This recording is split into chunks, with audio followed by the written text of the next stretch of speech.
Bienvenue à tous. Le Togo a ratifié la Convention des Nations Unies contre la torture et autres peines ou traitements cruels, dégradants ou inhumains, ainsi que son protocole facultatif. Ce dernier fait obligation à tous les États partis de mettre en place un mécanisme national de prévention de la torture. Au Togo, c'est la Commission nationale des droits de l'homme qui s'est vue assigner cette mission. Comment la CNDH conduit-elle ce mécanisme national de prévention de la torture? Nous en parlons sur ce plateau avec Ambroise Kodaga. Vous êtes membre de la CNDH. Merci d'avoir répondu à notre invitation. Je vous remercie. C'est à nous de vous dire merci pour nous avoir invités une fois encore sur votre plateau pour partager principalement sur les questions de droits de l'homme et sur la prévention de la torture au Togo que assume la CNDH. Monsieur Kodaga, avant de parler du mécanisme national de prévention de la torture, comment pouvez-vous, en quelques secondes, nous présenter la CNDH et ses attributions? Alors, la CNDH, je crois qu'elle n'est plus très bien. On ne peut la présenter aujourd'hui comme une des vieilles institutions de la République. Elle a fêté ses 37 ans l'autre fois. Donc, elle est créée en 1987. Et elle a subi un certain nombre de modifications jusqu'à 2021 où on lui a assigné une troisième mission. Donc, classiquement, elle s'occupe de la promotion et de la protection des droits de l'homme, de la prévention de la torture et de la protection des défenseurs des droits de l'homme aujourd'hui. Voilà. Qui peut et comment saisir la CNDH? Alors, la saisine de la CNDH peut se faire de deux manières principalement. La saisine de la victime, à travers soit elle-même, ou par l'intermédiaire d'une tierce personne, qui peut être une organisation de la société civile, toute autre personne. Et la deuxième principale saisine, c'est l'autosaisine de la commission elle-même, qui, sur la base d'informations qu'elle a, peut s'autosaisir d'un cas de violation des droits de l'homme, d'un cas d'allégation de violation des droits de l'homme et pouvoir traiter le cas, la situation. Voilà.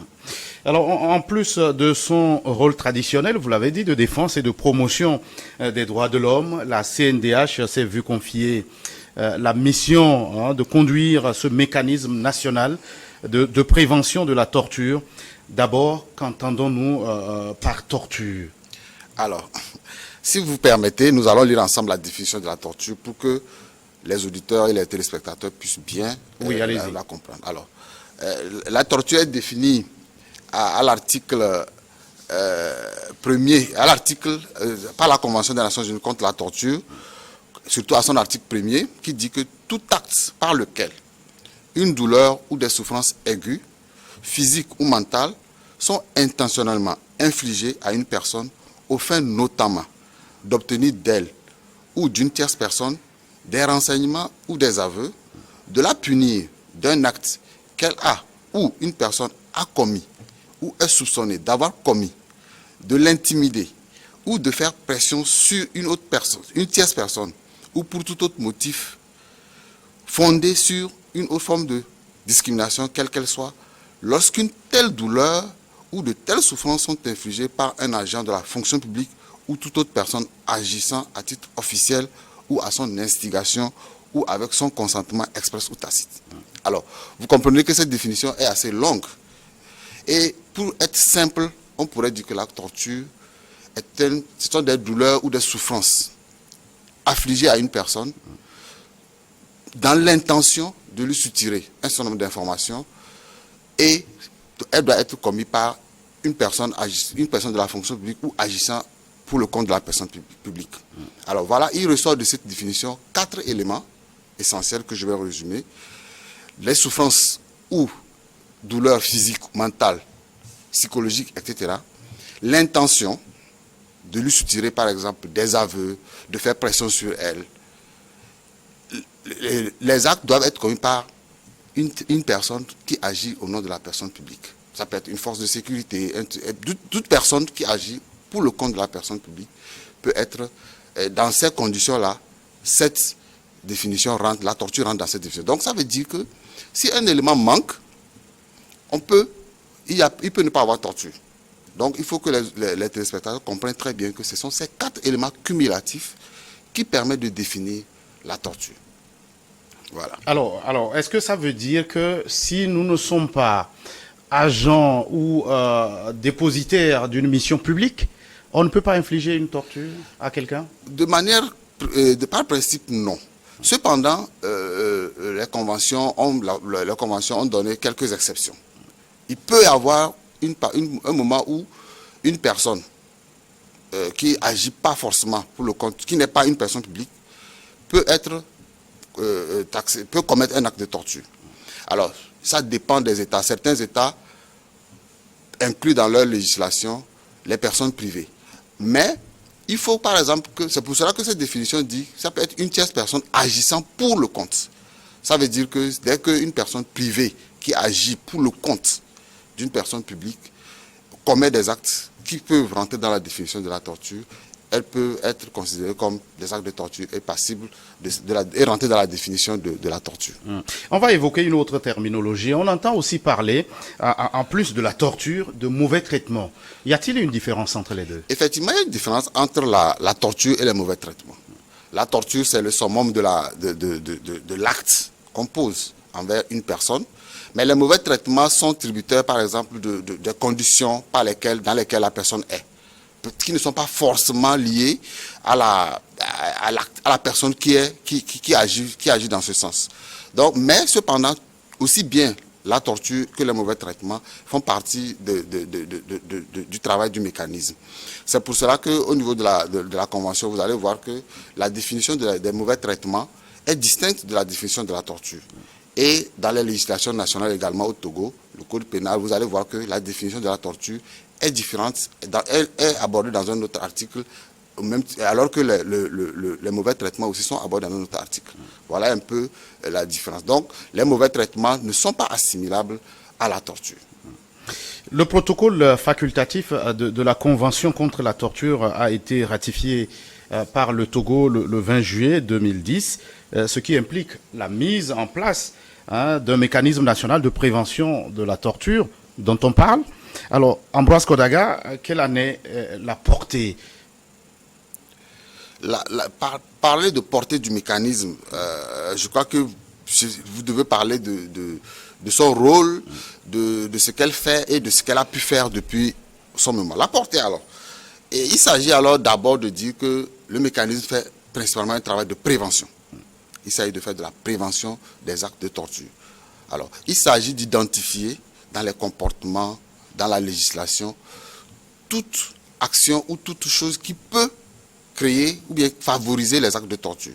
C'est pour cela que le mécanisme fait régulièrement des visites sur les lieux de privation de liberté, au niveau des prisons, des commissariats, des brigades de gendarmerie, des postes de police aux frontières, aux aéroports, des zones de transit dans les ports et aéroports, aux frontières, etc. Donc, il s'agit d'abord de ce travail-là, de faire régulièrement des visites pour identifier les faits et gestes ou toute autre pratique qui peuvent concourir aux actes de torture et de faire des recommandations pour pouvoir améliorer. Donc, parce que les standards en termes de détention existent. Donc, ce mécanisme, les personnes qui sont souvent en charge dans ces lieux ne maîtrisent pas forcément, ils peuvent agir par ignorance et donc le mécanisme régulièrement en faisant des visites attire leur attention sur un certain nombre de faits, fait des recommandations aux autorités et aux autorités qui s'occupent des lieux, au gouvernement, etc., pour pouvoir améliorer un certain nombre de choses.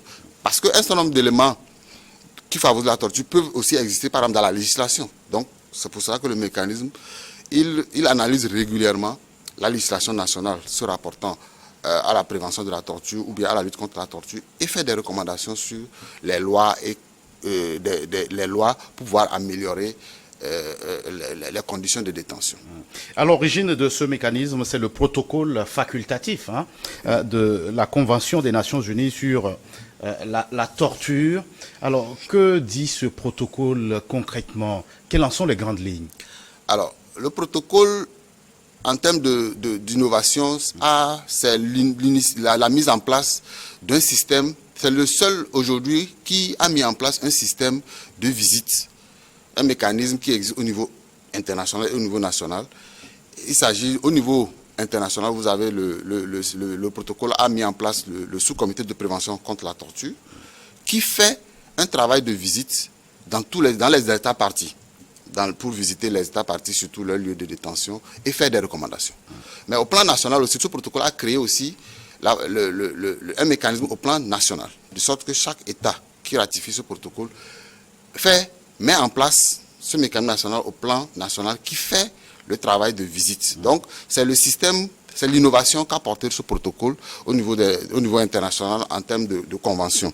Donc, c'est les deux organes qui ont été créés dans ce protocole-là, le sous-comité de prévention contre la torture et le mécanisme national de prévention de la torture. Voilà l'innovation concrète qu'on peut donner par rapport à ce protocole-là. Alors, par rapport au mécanisme national de prévention dont on parle, alors c'est une mission de la CNDH. La question que j'ai envie de vous poser, pourquoi cette mission a-t-elle été confiée à la CNDH? Alors, il faut noter que le mécanisme est un organe qui est arrimé à la Commission nationale des droits de l'homme.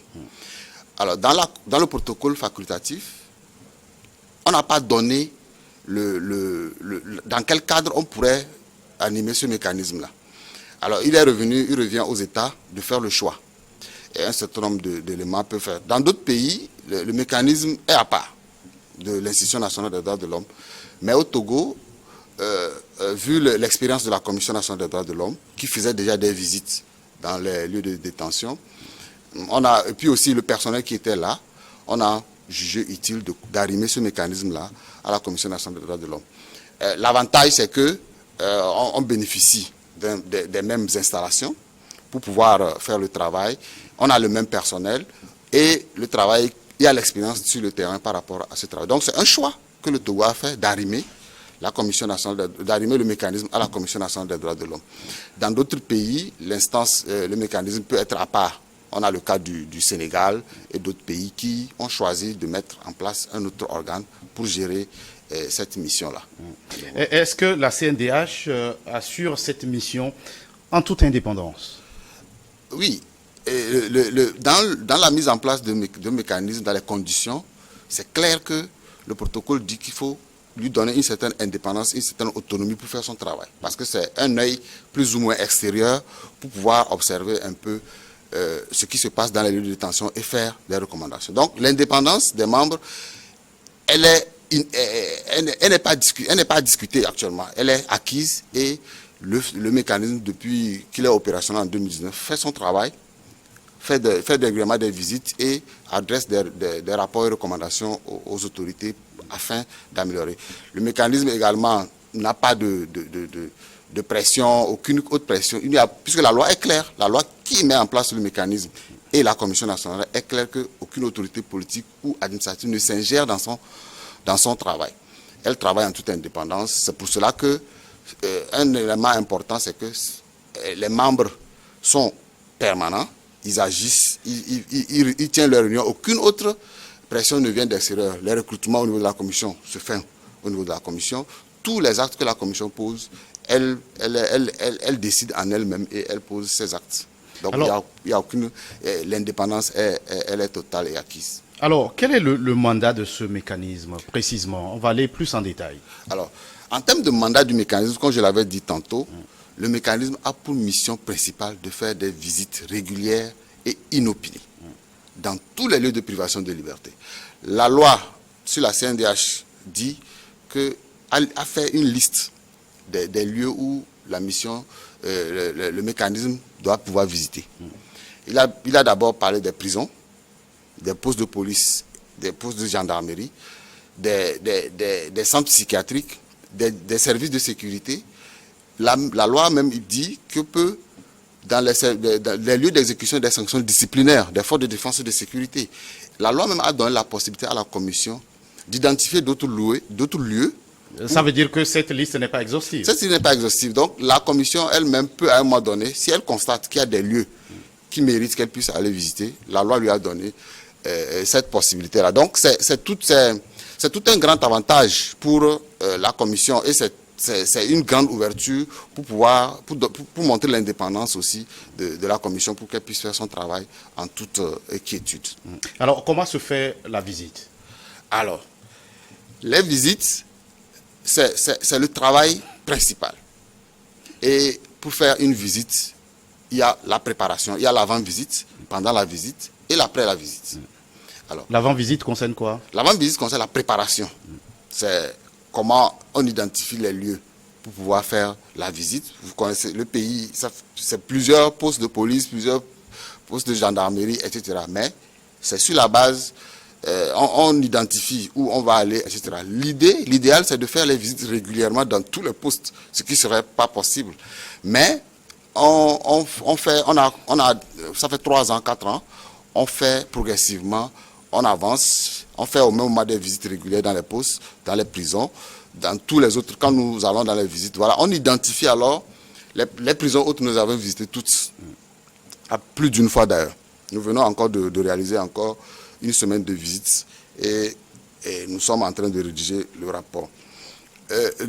Pendant la visite, il s'agit pendant la visite pour les moniteurs qui font ce travail-là, d'aller dans les lieux de détention, de discuter avec les personnes qui gèrent les lieux, de regarder les conditions de détention, les installations et tout ça.